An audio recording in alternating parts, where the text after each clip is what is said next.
My parents used my disability as an excuse to hide me, so I became their public humiliation. Some children are born into love. I was born into silence, a silence so loud it swallowed my name, my face, and my right to exist. My parents told the world I was studying abroad while I was locked in a bedroom upstairs, learning how to disappear. They called it my sanctuary, but I knew better. It was a cage with pastel-colored walls and a door that never fully opened.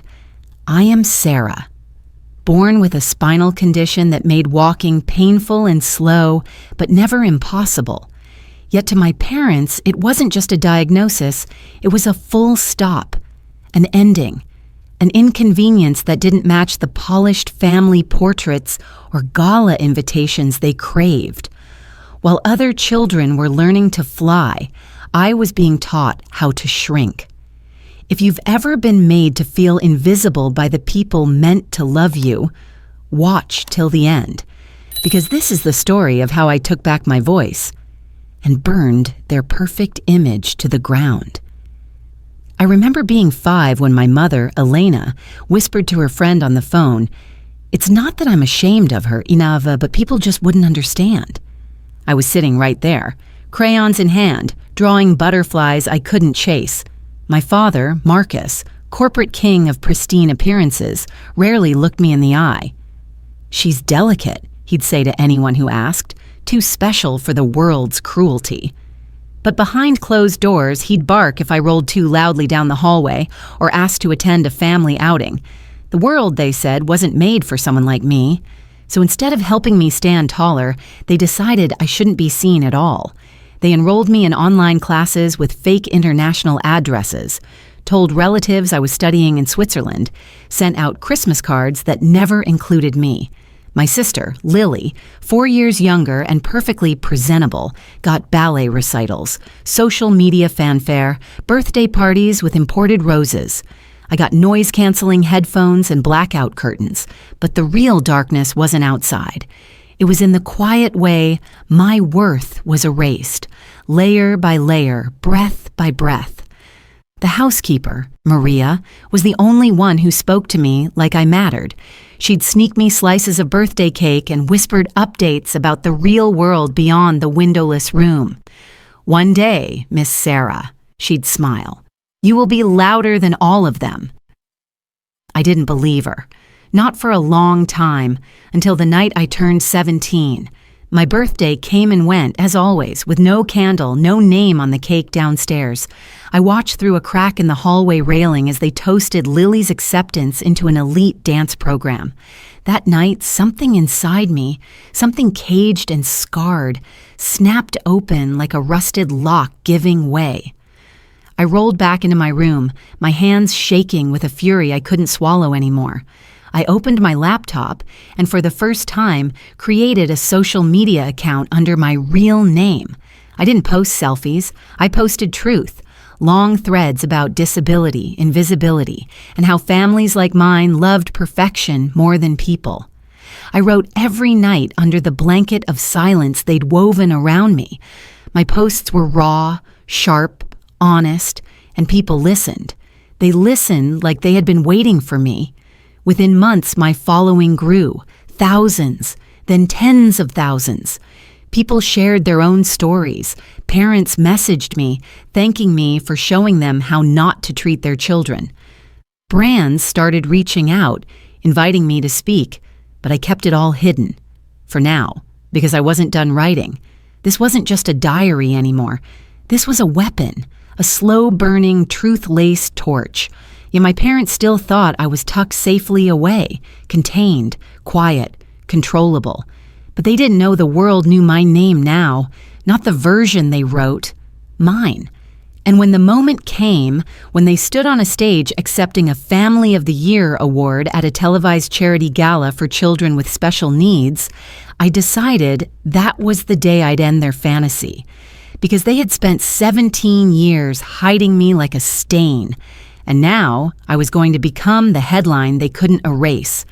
It was strange how easily people believe the version of you your parents sell, especially when that version is neatly framed, well-dressed, and smiling for the cameras.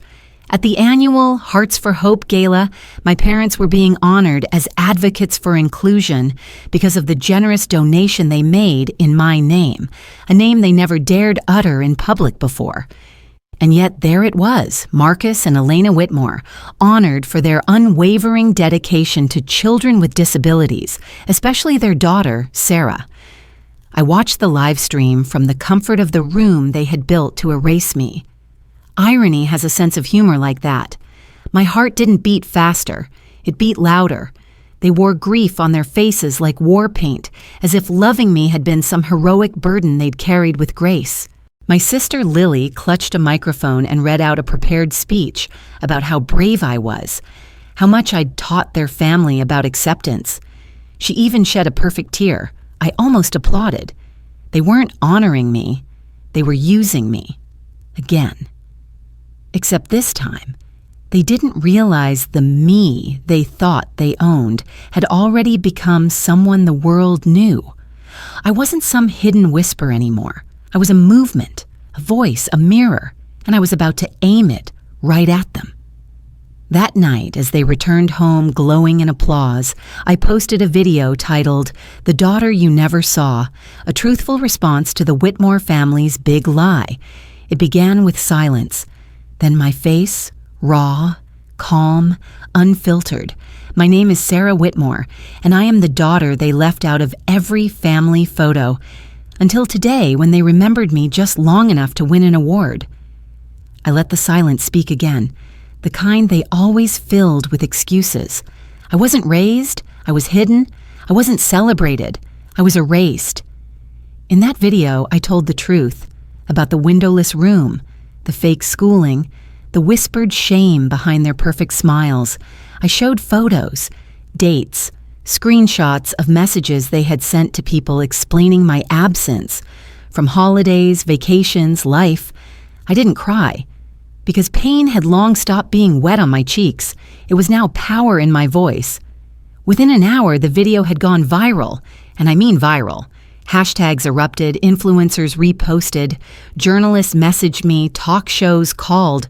But more importantly, people believed me, not just because of what I said, but how I said it. Quiet, clear, unapologetically real. By morning, hashtag erased by family was trending worldwide. My parents didn't knock. They banged.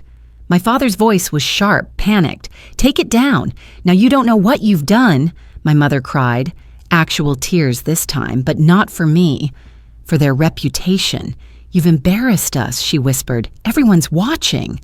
I looked her in the eye for the first time in years. "Good, now they see me." They offered to pay me. "Let us handle this with PR," my father muttered. "We can control the narrative."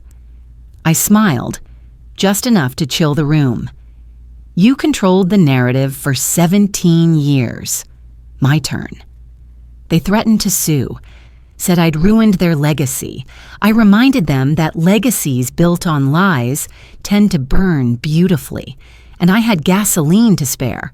What they didn't know was that I had already been contacted by a major news network to tell my story on national TV. And I said yes, because this wasn't about revenge anymore. It was about reclaiming my identity. But yes, I won't lie. There was some revenge in watching my mother sit frozen during that interview, her image on screen behind me, as I told the nation what it feels like to be treated like a family's shame. I ended the interview the way I ended my video. My disability never made me invisible. They did. But I'm done being hidden. Now I am my own headline. That clip was replayed everywhere, from Twitter threads to TikTok edits. And while my parents tried desperately to scrub the internet clean, it was too late. I wasn't their secret anymore. I was the storm they thought I'd never become. And I was just getting started. The aftermath of truth is rarely silent. After my interview aired, the world didn't just watch, they reacted. Comment sections flooded like broken dams. Messages from strangers poured in, some with love, some with rage, most with disbelief that a family so celebrated could be so cruel. My name trended for 3 days. Sara Whitmore, the hidden daughter, the whistleblower, the face of every forgotten child who was shoved into a shadow and told to sit quietly while the world clapped for their abusers. I didn't ask for this spotlight, but once it found me, I didn't look away. I stood in it like a woman born for light. Meanwhile, my parents' empire cracked like an old mirror. Their foundation, the carefully curated lie, was now exposed to air, and rot doesn't survive oxygen. The gala board revoked their Hosarari title. The local charity rescinded their ambassadorship.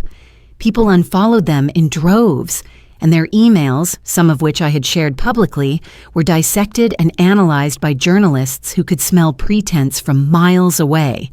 For the first time, their smiles looked hollow even in pictures. My mother, once poised and untouchable, now wore sunglasses in public. My father canceled his annual keynote address on ethics and philanthropy. Oh, the irony. I stayed quiet for a few days, not because I had nothing more to say, but because I wanted the silence to haunt them. I knew them too well. I knew silence was what they feared most. With noise, they could spin. With silence, they were forced to sit in the mess they made. They reached out again, this time not with threats or hush money, but with something dangerously close to desperation. My mother's voice trembled on a voicemail she left. "You've made your point, Sara. Come home. Let's talk." Home? That word was a thorn I'd learned to live with. The house I grew up in wasn't a home. It was a theater, and I was the scene they kept cutting. But curiosity has claws. I agreed to meet them, not alone. I brought Lily, the only one who ever showed me quiet kindness, even if her silence had also enabled years of abuse. We met in the sunroom, the same place I used to be told to stay out of when guests arrived. My mother looked thinner, her cheekbones sharper with stress. My father's hands trembled as he poured tea none of us drank. "We're sorry," she said, her voice brittle. "We did what we thought was best." Best for who? I wanted to scream, but instead I said, "Do you know what it's like to grow up in a house where every family photo is cropped to cut you out?" My father opened his mouth, but Lily stopped him. "You always said Sara wasn't strong enough to face the world, but you never let her try." I looked at my sister, genuinely stunned. Maybe guilt had given her a spine, maybe truth had pried her eyes open. She turned to me, her voice soft. "I didn't help you. I was scared, but I see you now." It wasn't forgiveness, but it was a beginning. As for my parents, they wanted a truce, not because they regretted what they did, but because they hated what the world now thought of them.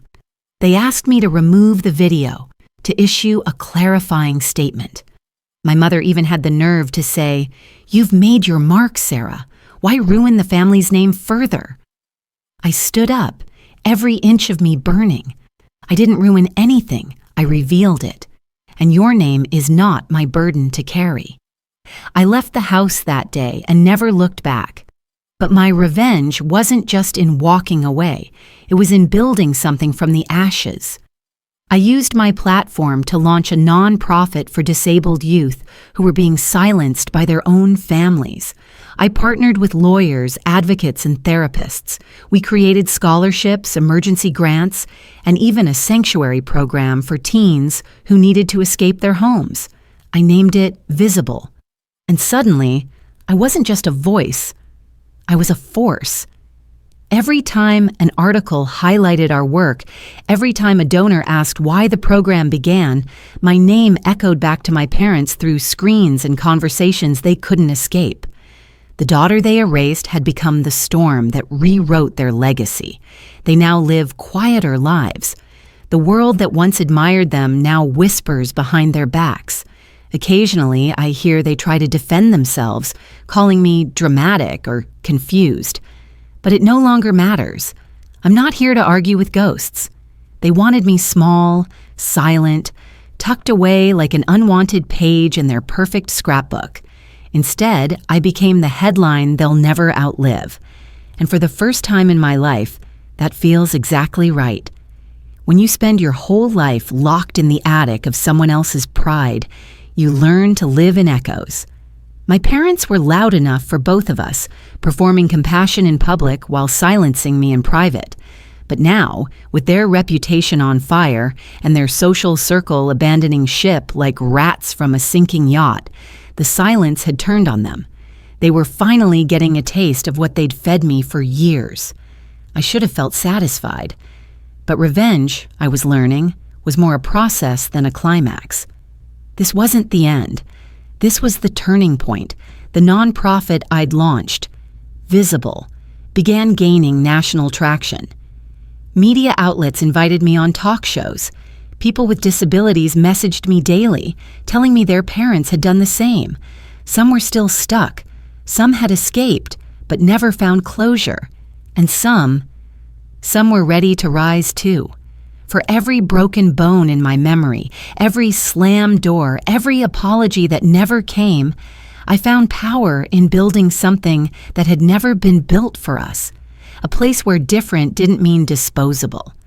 My sister Lily had started volunteering, almost as if she were atoning silently. She still hadn't said the words, "I'm sorry."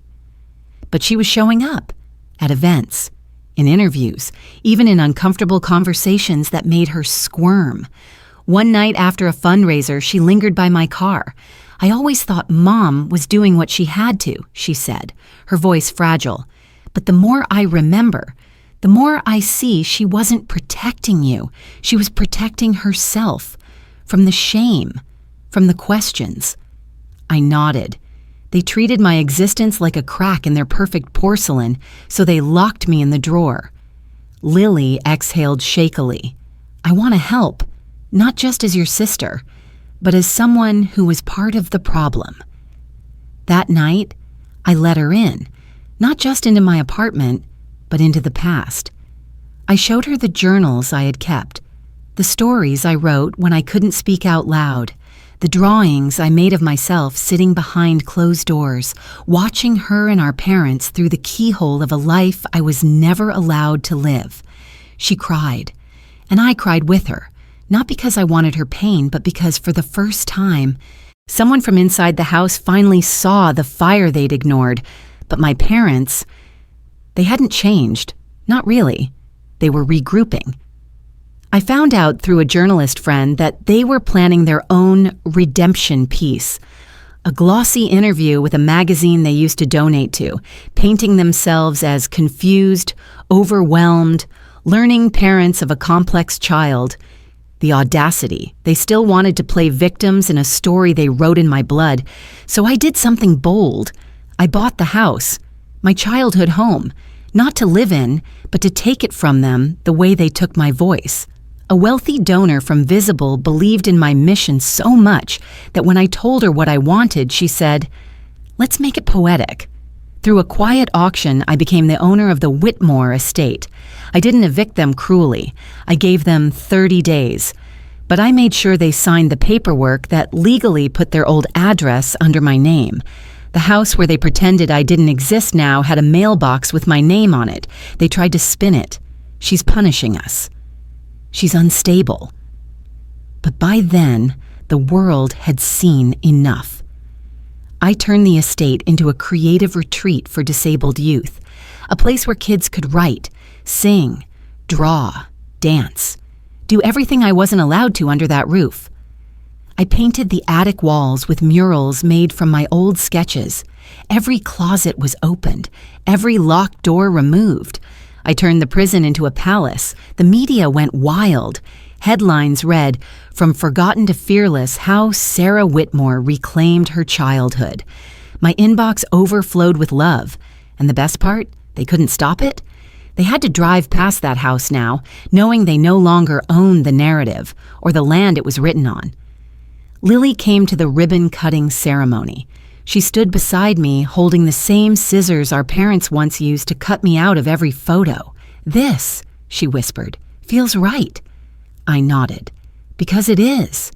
And as the camera shutters clicked and applause erupted from the crowd of dreamers standing with me, I realized something. They buried me in silence, but I grew roots in that darkness. Now I bloom so loud the whole world hears me. You'd think taking everything from the people who once took everything from you would feel like the end of a war. But revenge, I've come to realize, doesn't always come with fireworks. Sometimes it's a quiet sunrise over land you once weren't allowed to step on. And other times, it's watching the people who erased you try to rewrite their own stories with trembling hands while the world sees right through them. The Whitmore estate, my childhood home, had transformed. What once stood as a monument to pretense now bloomed with truth. The attic had become a recording studio where children shared their stories. The sitting room where I once sat like a ghost behind the furniture was now a performance hall filled with wheelchairs, crutches, braces, and applause. Everything they tried to hide was now celebrated within the walls they built to suppress it. Yet even as the world praised me, the wound still itched. Deep down, a part of me, small and reluctant, still craved one thing I never received: an apology. Not for the cameras, not for public pity, but an apology spoken in the language of truth, raw, bare, unmanicured. I wanted to hear my parents say they were wrong. I wanted to hear them admit they hadn't protected me. They'd imprisoned me, not because I needed their guilt, but because I wanted to be free of mine, the guilt that still whispered, maybe you weren't lovable enough to fight for. One rainy Tuesday, that opportunity knocked, literally. I opened the door of the center to find my mother standing on the porch, clutching an umbrella and a small photo album. Her clothes were soaked at the edges. Her eyes were darker than I remembered. Not just age, but something heavier. Shame, or perhaps the absence of the control she'd worn like armor all her life. "Sara," she said, voice cracking, "may I come in?" For a moment, I didn't move. I just looked at her. Really looked at her. She had once been the entire world to me. A world that decided I was too imperfect to be seen. I remembered how her hands used to pull my curtain shut before company arrived. How she used to flinch when I laughed too loudly in public. How she taught Lily to smile through her discomfort, while I learned to shrink, but I stepped aside. She walked through the halls she once designed to display status, now filled with art created by children who'd survived far more than judgment. Her eyes scanned the walls. She stopped at a mural of a girl in a wheelchair, her mouth wide in laughter, arms reaching toward the sky. "That's you," she whispered. "No," I said calmly. "That's who I became without you." She sat down in the same chair where she once scolded me for not being presentable. She opened the photo album and handed it to me. It was filled with pictures I'd never seen, baby photos, birthday parties, even drawings I thought she'd thrown away. For a moment, the air stood still between us. "I thought hiding you was love," she began. "But it was fear, my fear. I didn't know how to raise a daughter who didn't fit the picture. So I locked the frame and told myself it was safety." She looked up at me with trembling lips. "I don't expect forgiveness, but I wanted you to know. I see now what I refused to see before. You weren't broken. I was. It wasn't the apology I imagined. It wasn't loud. It didn't undo the years of silence. But it was something. Real.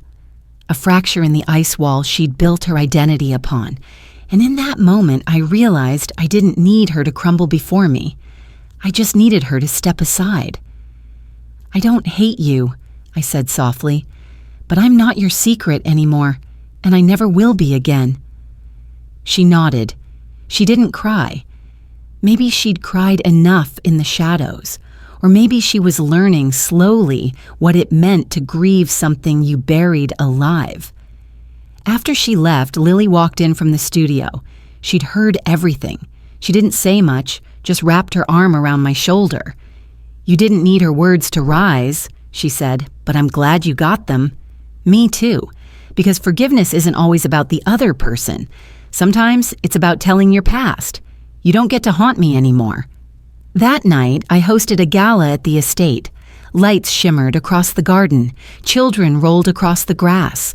Their laughter soared over the hedges that once boxed me in. I stood on the balcony in a silver gown, not to impress, but to reclaim the image of a girl who was once hidden away. The crowd applauded as I stepped up to the mic. I looked out, saw Lily, saw old friends, saw strangers turned family. I was once told my existence was too complicated to explain, I said. Now I use it to build places where no one has to be hidden. The applause was thunderous, and in that storm of claps, I felt it. The last chain of silence break loose. I wasn't their embarrassment anymore. I was their echo-turned anthem. There's something beautifully ironic about standing tall, on a stage, in heels under a spotlight, in the very city where people once whispered that I shouldn't exist. I used to believe vindication came with loud declarations, court orders, or front-page articles, but sometimes revenge is quiet, carried in the grace with which you reclaim what they tried to erase. The gala had ended, but the movement had only begun. My center was receiving national attention. A nonprofit I started, Unseen No More, had gone viral after a speech I gave was picked up by a major outlet. The irony? The backdrop of that video was my parents' former estate, the same place they'd once sealed off like a tomb to keep me out of sight. And now, my story was not only seen, it was celebrated. I was being asked to speak at universities, to consult on accessibility for major firms, to appear on talk shows. And every time they introduced me, they used the one word my parents refused to associate with me: powerful. Yet the more success I earned, the more I saw my parents squirm under the spotlight of truth. At first, they stayed silent. Then they tried to distance themselves as if denying me would erase the timeline. But the internet has a long memory, and I didn't need to say a single cruel thing to destroy their reputation. I just told the truth, and truth in its raw and unpolished form is often more fatal than any weapon. One particular interview sent ripples through their polished facade. The host asked me, "If you could say one thing to the people who locked you in the shadows, what would it be?" I paused. Not because I didn't know what to say, but because I wanted the silence to carry weight. "I'd thank them," I said quietly, staring directly into the camera. Because it was in their absence that I learned how to belong to myself. And it was through their cruelty that I discovered my own power. The clip went viral within hours. People began digging. Family photos, real estate records, donation receipts, and the timeline became undeniable. A mother and father who had once claimed to be philanthropists were now being exposed for years of silent abuse, locking away a child who simply didn't fit their aesthetic of success. My parents, whose names once graced museum walls and charity auctions, were now synonymous with shame. One by one, they were dropped from the boards they'd once chaired. Invitations dried up.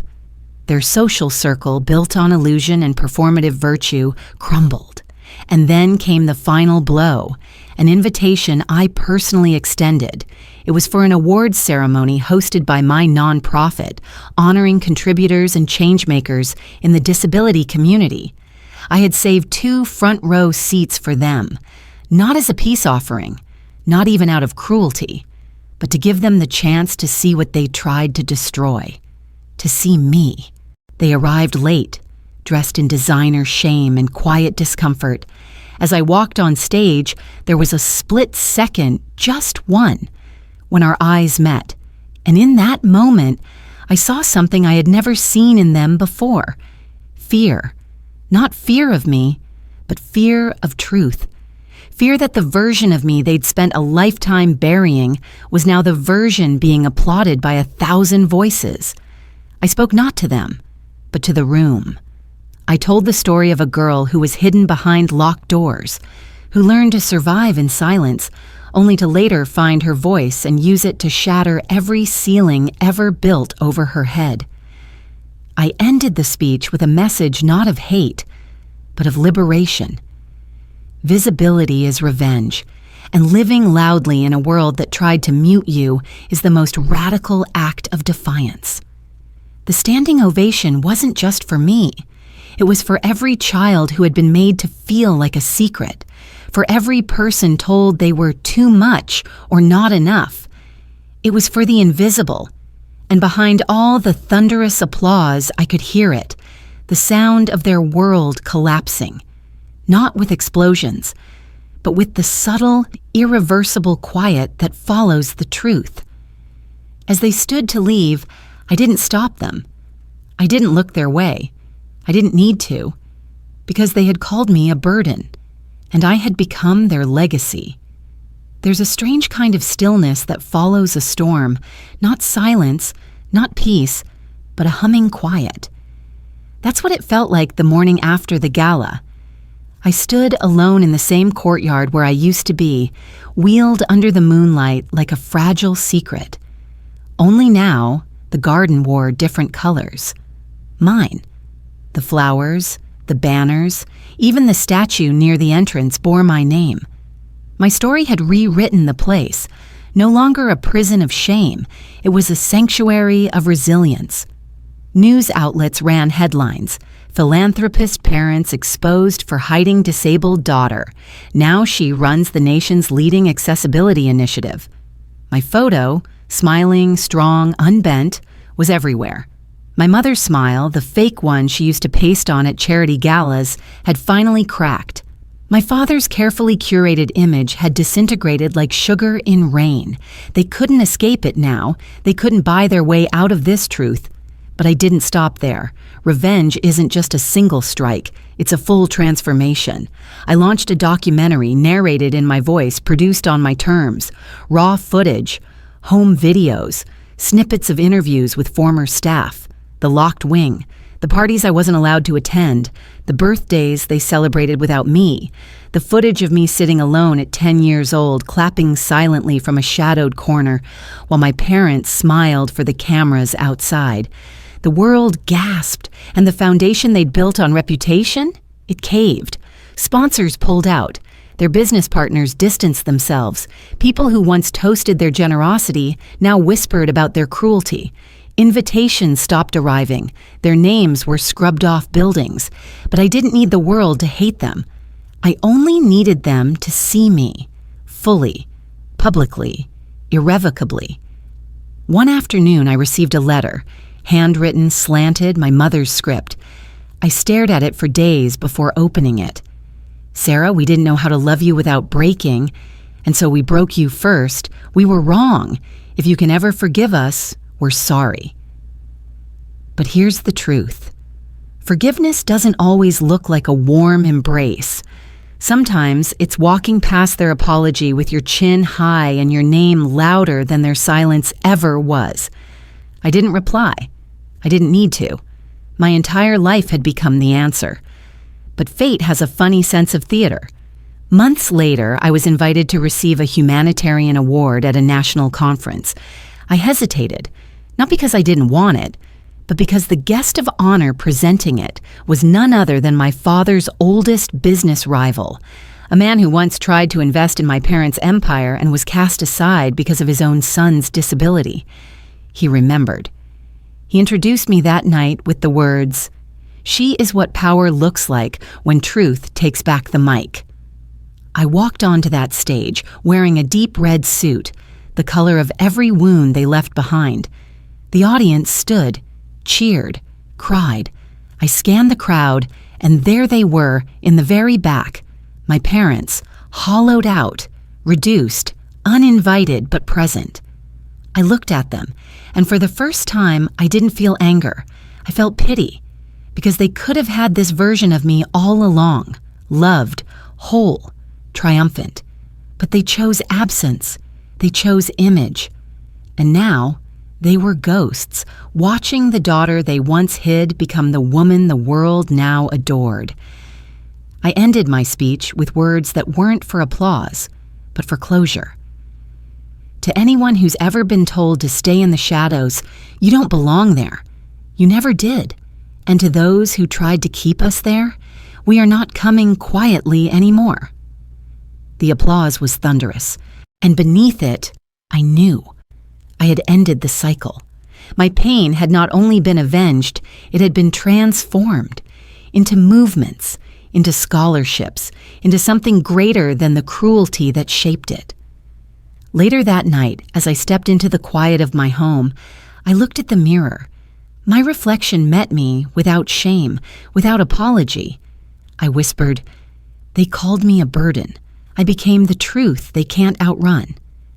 And the mirror whispered back, "You became their spotlight. Thank you for joining me on this journey, a journey from silence to strength, from pain to power." Sara's story reminds us that the deepest wounds can forge the fiercest fires of revenge and redemption. If you've ever felt invisible or unheard, remember, your truth has the power to shatter any shadow. If this story moved you, hit that like button, share with someone who needs to hear it, and subscribe to Ultimate Revenge for more gripping tales of justice served cold. Until next time, stay strong, stay fierce, and never let anyone dim your light.